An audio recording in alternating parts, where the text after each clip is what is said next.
دیکھیے بات شروع کہاں سے ہوئی؟ اذا جاءک المنافقون قالوا نشہد انک لرسول اللہ.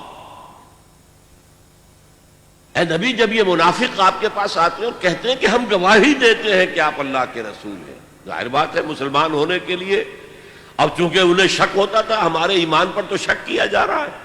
ہم جھوٹی قسمیں کھاتے ہیں تو لوگ زیر لب مسکراتے رہتے ہیں کہ یہ پھر جھوٹی قسم کھا رہا ہے.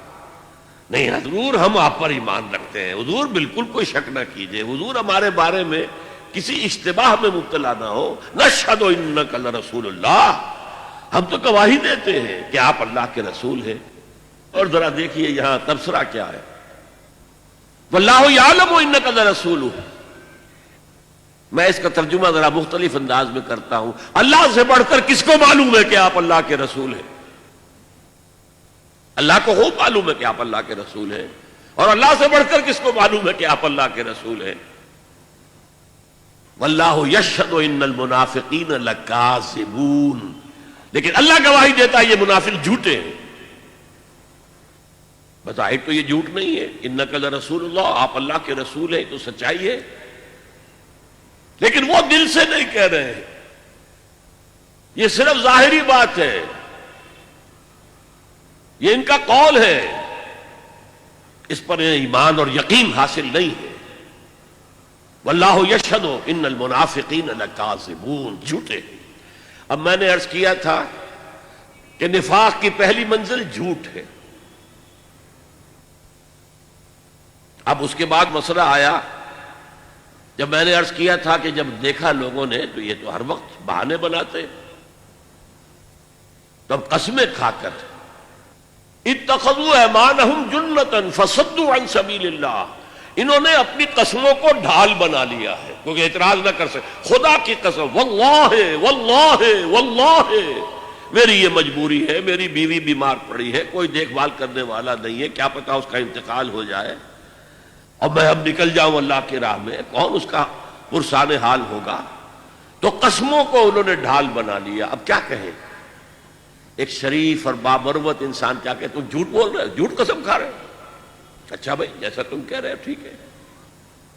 تو انہوں نے گویا کہ جو تقاضا تھا اللہ کی راہ کا، کہ اللہ کی راہ میں نکلو، انفاق کرو، خرچ کرو اور اللہ کی راہ میں جان ہتھیلی پر رکھ کر نکل آؤ، تو اس سے روکا اپنے آپ کو، جیسے تلوار کے وار سے آپ ڈھال کے ذریعے روکتے ہیں، اپنے آپ کو بچاتے ہیں. اتخذوا ایمانہم، یمین قسم، انہوں نے اپنی قسموں کو ڈھال بنا لیا ہے.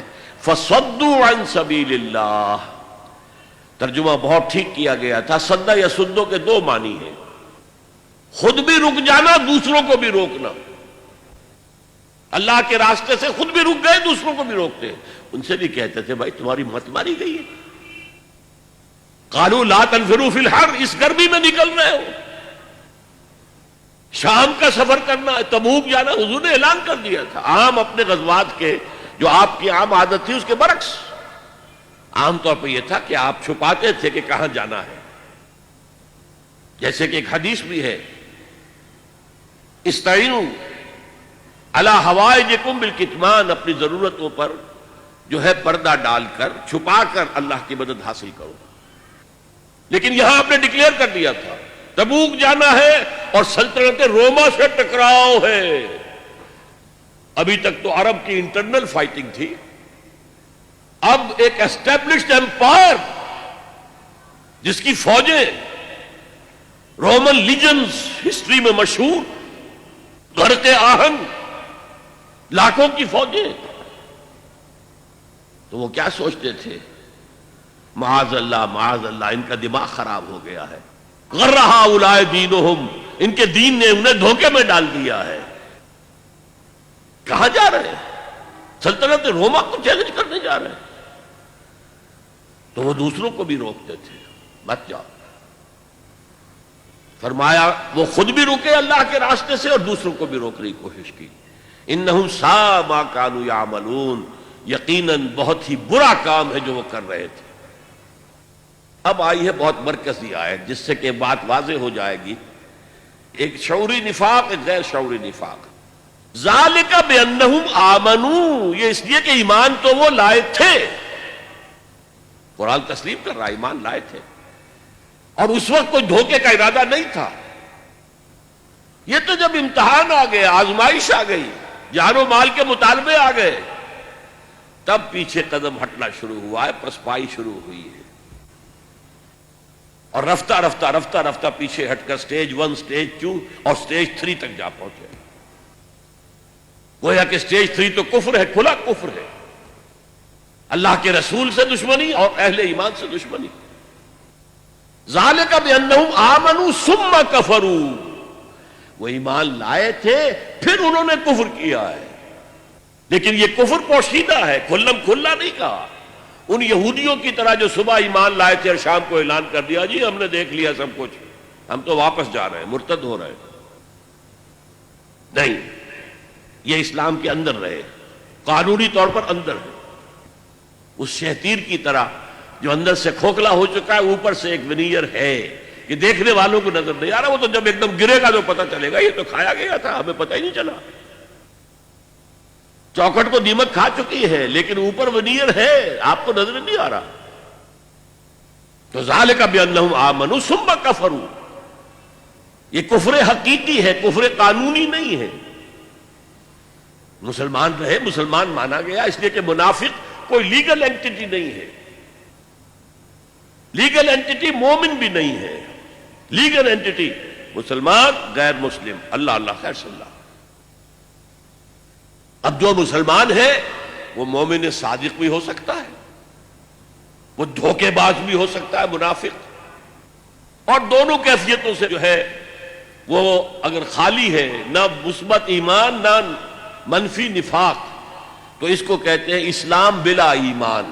یہ امام ابن تیمیہ نے سورہ حجرات کی اس آیت کے اوپر عنوان قائم کیا ہے، اثبات الاسلام بغیر ایمان، ایمان کے بغیر اسلام کا اثبات.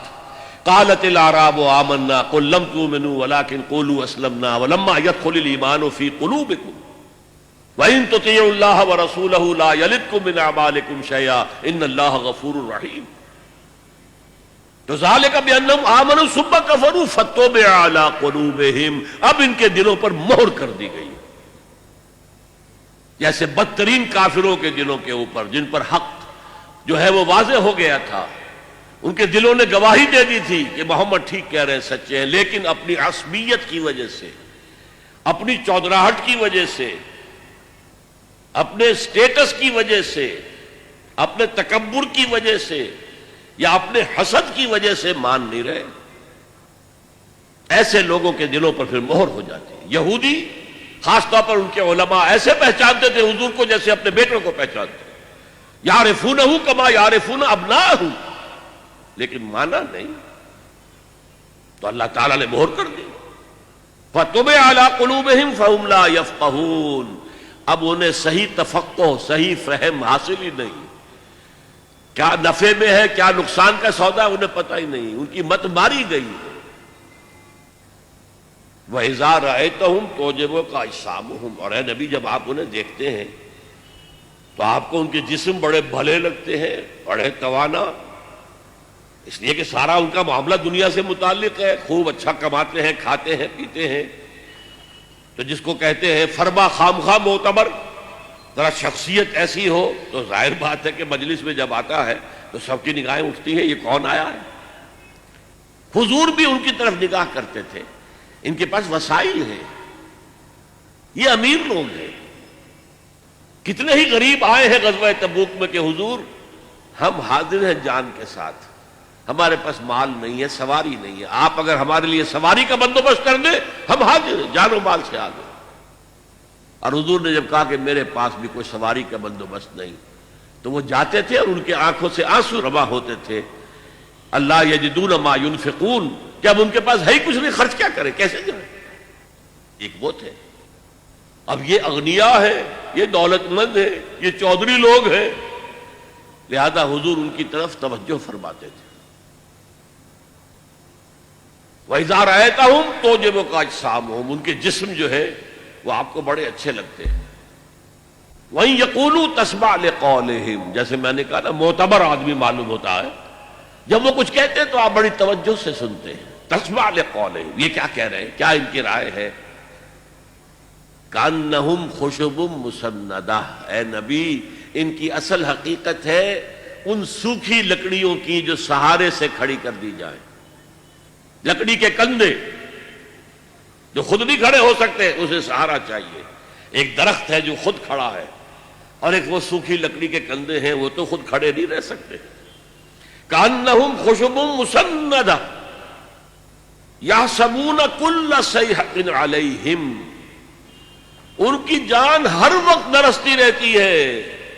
وہ کوئی بھی آواز ہوتی ہے، کوئی بھی شور آتا ہے، وہ سمجھتے ہیں آئی مصیبت ہماری، یقیناً کوئی حملہ ہونے والا ہے یا حملہ ہو گیا ہے، لہذا اب پھر مصیبت آئے گی ہماری.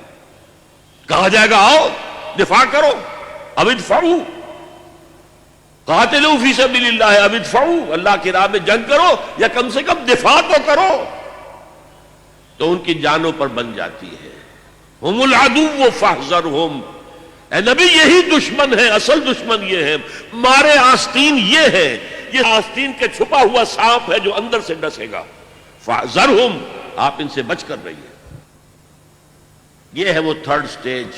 ہم العدو، عداوت، اللہ کے رسول کی عداوت. اہل ایمان جو رسول کی ہر پکار پر لبیک لبیک یا رسول اللہ، ہم حاضر ہیں اللہ کے رسول، جس کی وجہ سے ہم نمایاں ہو جاتے ہیں. ہم بیٹھے رہے، ہم نے جا کے پھر بعد میں معذرت کی، حضور یہ معاملہ یہ معاملہ یہ معاملہ ہے، مجھے تو آپ مستثنیٰ کر دیجیے. قاتلہم اللہ، اللہ انہیں ہلاک کرے، برباد کرے. انا یوفکون، یہ کہاں سے الٹے پاؤں پھرے جا رہے ہیں. ان کی بدبختی تو ملاحظہ ہو. قسمت کی خوبی دیکھیے، ٹوٹی کہاں کمند. دو چار ہاتھ جب کہ لبے بام رہ گیا، ایمان کی توفیق ملی، گمراہیوں سے نکلے، محمد کی صحبت سے فیضیاب ہوئے صلی اللہ علیہ وسلم. اور اب کہاں جا رہے ہیں، کس انجام کی طرف جا رہے ہیں. قاتلہم اللہ انا یوفکون. اب ان کے تکبر کا نقشہ. وَإِذَا قِيلَ لَهُمْ تَعَالَوْا يَسْتَغْفِرْ لَكُمْ رَسُولُ اللَّهِ، جب ان سے کہا جاتا ہے بھئی آؤ اللہ کے رسول کے پاس آؤ، اپنی غلطی کے اوپر اعتراف کر لو، اس کو مان لو، اللہ کے رسول بھی تمہارے لیے استغفار کریں گے، اللہ بخش دے گا. جب ان سے کہا جاتا ہے وَإِذَا قِيلَ لَهُمْ تَعَالَوْا، آؤ يَسْتَغْفِرْ لَكُمْ رَسُولُ اللَّهِ، اللہ کے رسول تمہارے لیے استغفار کریں گے. لَوَّوْا رُؤُوسَهُمْ، وہ اپنے سروں کو مٹکاتے ہیں، ہاں ہاں جی ہاں ہاں آئیں گے، آ جائیں گے. وَرَأَيْتَهُمْ يَصُدُّونَ، تم دیکھتے ہو وہ رکتے ہیں، نہیں آنا چاہتے. وَهُمْ مُسْتَكْبِرُونَ، اور ان کا یہ پیچھے رکنا استکبار کی وجہ سے، تکبر کی وجہ سے. ہم کیوں جا کر محمد سے معافی مانگے صلی اللہ علیہ وسلم. سواء علیہم استغفرت لہم ام لم تستغفر لہم، ان کے حق میں برابر ہے، خواہ آپ استغفار کریں ان کے لیے، خواہ نہ کریں. لن یغفر اللہ لہم، اللہ ہرگز انہیں معاف نہیں کرے گا. ان اللہ لا یہدی القوم الفاسقین، یقیناً اللہ ایسے فاسقوں کو، ایسے ناہنجاروں کو زبردستی ہدایت نہیں دیتا. اللہ کا قاعدہ یہ نہیں ہے. جو چاہے ہدایت پر آئے، فمن شاء فلیؤمن ومن شاء فلیکفر. ہم نے تو لوگوں کو اختیار دے رکھا ہے، جو چاہے وہ ایمان لائے، جو چاہے کفر کی روش اختیار کرے، جو چاہے نفاق کا راستہ اختیار کر لے. ہماری طرف سے فری چوائس ہے.